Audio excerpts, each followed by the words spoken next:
Hello friends, मैं engineer Kumar आपका स्वागत करता हूं। आज के डिस्कशन का टॉपिक है इंटरव्यू।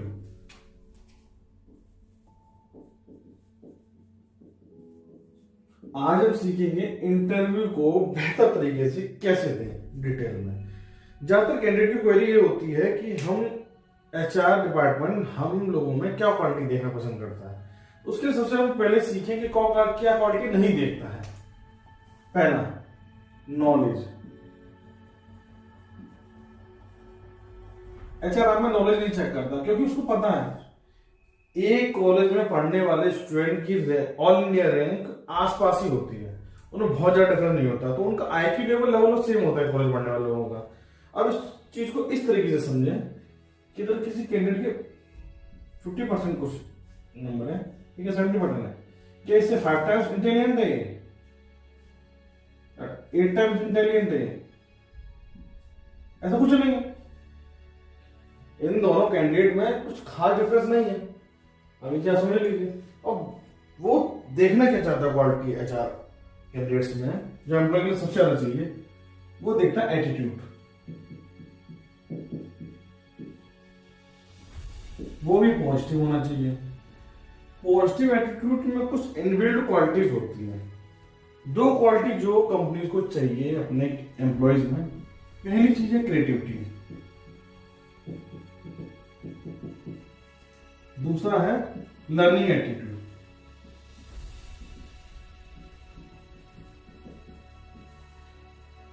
जिस पर्सन का एटीट्यूड पॉजिटिव होगा उसमें ये दोनों क्वालिटी इनबिल्ड होंगी। ये क्यों जरूरी है किसी कंपनी के लिए? क्योंकि कंपनी के बाहर का एटमॉस्फेयर, मार्केट, सेल्स, ये वेरी होती रहती है, मार्केट चेंज होता रहता है। उसके लिए एम्प्लॉय को नई नई चीजें सीखना भी जरूरी है और उसको थोड़ा क्रिएटिव भी होना पड़ेगा ताकि वो मार्केट के साथ चल सके, डिसीजन ले सके। तो ये बहुत जरूरी है कंपनी के लिए। अब इसके आगे चलते हैं। अब आगे जाते हैं प्रिपरेशन पे। प्रिपरेशन आपके घर से ही स्टार्ट हो जाती है। सबसे पहली चीज क्या है? ड्रेसिंग, फिर स्माइल। ड्रेसिंग इसलिए जरूरी है कि आप फॉर्मल कपड़े पहनेंगे, उससे कॉन्फिडेंट दिखेंगे। और दूसरी चीज ये है कि आप जैसे कपड़े पहनते वैसा आप सोचते हैं, आपका थिंकिंग प्रोसेस वैसा ही हो जाता है जैसा आप कपड़े पहनते हैं। अगर आप एग्जीक्यूटिव के जैसे कपड़े पहनेंगे तो आपका सोचने का तरीका एग्जीक्यूटिव जैसा हो जाएगा। और वही स्माइल का तो ऐसा है कि अगर आप हंसते हुए जवाब देंगे, मुस्कुराते हुए जवाब देंगे तो आप अच्छे दिखेंगे और लोगों से हटके क्वालिटी हो जाती है। स्माइल के कोई पैसे तो लगते नहीं। दूसरी चीज है, अब हम यहां पे रिक्रिएशन करेंगे कि कैसा पैनल होगा।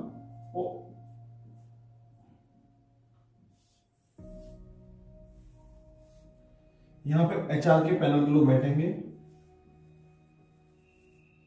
यहां पे कैंडिडेट के लिए टेबल है, सीट्स ये लगा दी साइड से।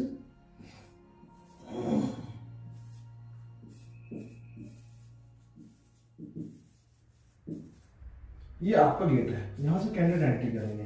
दूसरी सबसे इंपॉर्टेंट चीज होती है एंट्री। आपका इंटरव्यू एंट्री करते ही स्टार्ट हो जाता है। एचआर के आपको होते लगाता है। आप जैसे एंट्री करते हैं तो आपके कंधे झुके हुए नहीं होने चाहिए, थोड़ा सा आप तेज चलने चाहिए ताकि आप थोड़ा सा अर्जेंसी में दिखें, ठीक है। तो आप यहां से एंट्री करेंगे। और तीसरी चीज इंपॉर्टेंट है सिटिंग।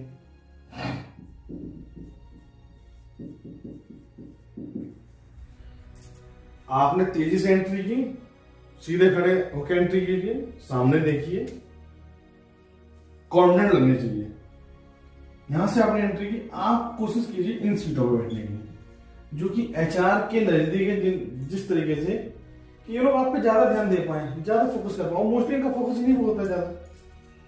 अब आप ये चीज को ऐसे समझिए कि क्लास में जब भी स्टूडेंट बैठते हैं तो जो आगे की सीटों पर जो स्टूडेंट बैठते हैं और जो पीछे के स्टूडेंट बैठते हैं सीटों पर, उन दोनों के कॉन्फिडेंस में बहुत अंतर होता है। जो आगे वाले ज्यादा कॉन्फिडेंट होते हैं और जब भी टीचर सवाल पूछते हैं तो आगे वाले ही हाथ खड़ा करते हैं उसका आंसर देने के लिए।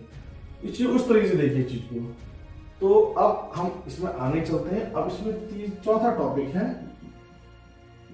Group discussion.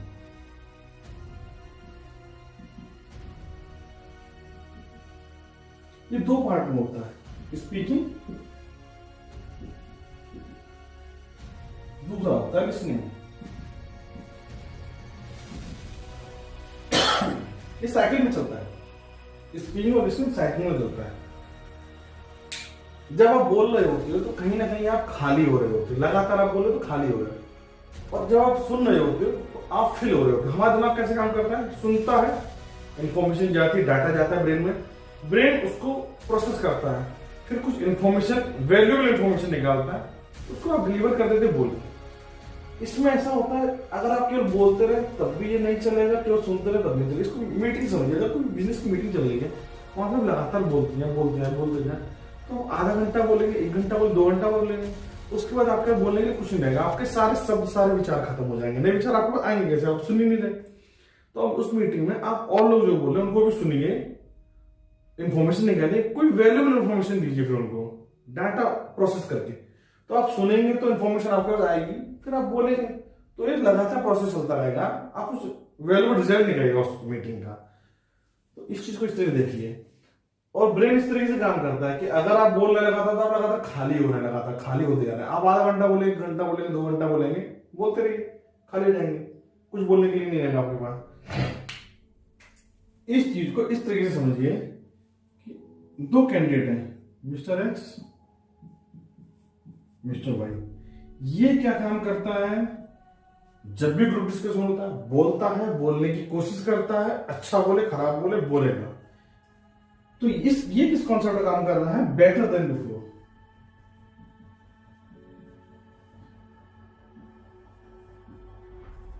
और ये क्या काम करता है, इसका कॉन्सेप्ट होता है फॉल्स प्रॉमिस।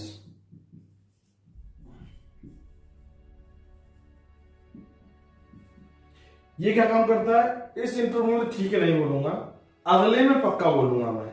ये अपने आप से झूठा वादा करता है, फॉल्स प्रॉमिस करता है। और खास बात यह है, ये क्यों नहीं बोलता, ये क्या सोचता है कि मेरे विचार के यूजलेस तो नहीं है, जो मैं बोलूंगा वो यूजलेस तो नहीं है, कहीं इससे मैं मुफ्त तो सिद्ध नहीं हो जाऊंगा। लोग मेरे बारे में क्या सोचेंगे, ये सारे लोग अपने आप को सबसे कम, सबको ज्यादा इंटेलिजेंट समझता है, और इस तरीके के सारे लोगों के दिमाग में ये विचार होते हैं। तो इसको क्या, अब ये क्या होता है, ये हालांकि कम इंटेलिजेंट भी हो तो ये पॉजिटिव साइकिल में आके अपने टैलेंट को बढ़ाते अच्छा खासा बढ़ा लेता है, और ये एक दिन सेलेक्ट हो जाता है। ये कम टैलेंटेड था, लेकिन इसने बेटर देन बिफोर कॉन्सेप्ट का काम किया, लेकिन इतना टैलेंटेड हो गया, सेलेक्ट हो गया। इसका क्या होगा, ये बहुत टैलेंटेड था, लेकिन इसने अपने टैलेंट को डिक्रीज करते नेगेटिव साइकिल में फंस गया है। इसके साथ क्या होगा, ये डिप्रेशन का शिकार हो जाएगा,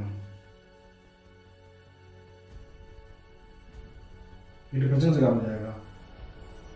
मिस्टर एक्स सेलेक्ट हो जाएंगे, ये डिप्रेशन से काम हो जाएंगे, कुछ नहीं कर पाएंगे। इनका सिलेक्शन इस तरीके से नहीं हो पाएगा, इनका सिलेक्शन हो ही नहीं पाएगा बार बार, क्योंकि हर बार बोलने की कोशिश करें, बोल पाएंगे नहीं, और अगली बार इनके चांसेस और कम हो जाएंगे बोलने के, और वहीं इनके चांसेस हर बार बढ़ते चले जाएंगे बोलने के, हर जीडी के बाद। तो अब क्या करना है इनको, अब 5वां डिस्कशन आता है, इसमें जब सेलेक्ट हो जाता है उसके आगे प्रोसेस है 1 to 1। अब ये क्या, इसको 1 by 1 इंटरव्यू बुलाया जाता है। इसमें भी सीटिंग का बहुत अच्छा अरेंजमेंट होता है। कई बार इसमें 3 सीटें होती हैं, कई बार 1 सीट होती है। अगर 1 सीट होती है आपको 1 सीट इसी में बैठना है, अगर 3 सीटें हैं तो आपको मिडिल सीट को प्रेफर करना है बैठने के लिए। इससे कहीं ना कहीं आप कॉन्फिडेंट नजर आएंगे, आपका कॉन्फिडेंस अलग से दिखेगा। और दूसरी चीज है, आपको बिल्कुल चूहा बन के ले जाना है, इंटरव्यू देने जाना, आपको शेयर बन के जाना है। ये भी अपने डिपार्टमेंट के एक्सपर्ट है, शेयर है, आप भी शेयर बन के जाइए। अगर 2 क्वेश्चन वो पूछते हैं आपसे, आप उनसे 2 क्वेश्चन पूछिए। आप क्या क्वेश्चन पूछ सकते हैं, आपकी कंपनी में एम्प्लॉय कितने हैं प्रेजेंट में, आपकी कंपनी में टर्नओवर कितना है। इस तरीके से आप क्वेश्चन बना के कई क्वेश्चन पूछ सकते हैं, ठीक है, और इस तरह से आपका इंटरव्यू कंडक्ट हो जाएगा। अब हमें चिंता मिस्टर एक्स की नहीं करनी है, तो हो ही जाएगा। हमारे लिए चिंता के विषय है मिस्टर वाई, हमें इसको कैसे सिलेक्ट करना है, इसका डर खत्म नहीं हो पा रहा है, ये बहुत डरा हुआ है। फियर, ये कोई इमेजनरी फीलिंग नहीं है, बहुत स्ट्रॉन्ग इमोशन होता है, ये स्ट्रॉन्ग होता है बहुत इमोशन। तो इससे डील करने के लिए एक और तरीका, जो सबसे लास्ट तरीका, अगर किसी भी चीज से उसको फायदा नहीं हो पा रहा है तो सबसे लास्ट तरीका ये है इसके लिए। हो गया लास्ट में 90% लोग तो वैसे भी फेल होंगे, 10% लोग पास होंगे। तो ये सबसे पहले ये मान ले कि ये होना फेल है, वैसे भी उसको फेल ही होना, इस तरीके से ये फेल ही होगा। अब ये मान ले इसको होना फेल है, फेल अपने आप को जब मान लेगा तो इसका कॉन्फिडेंस अचानक बढ़ जाएगा।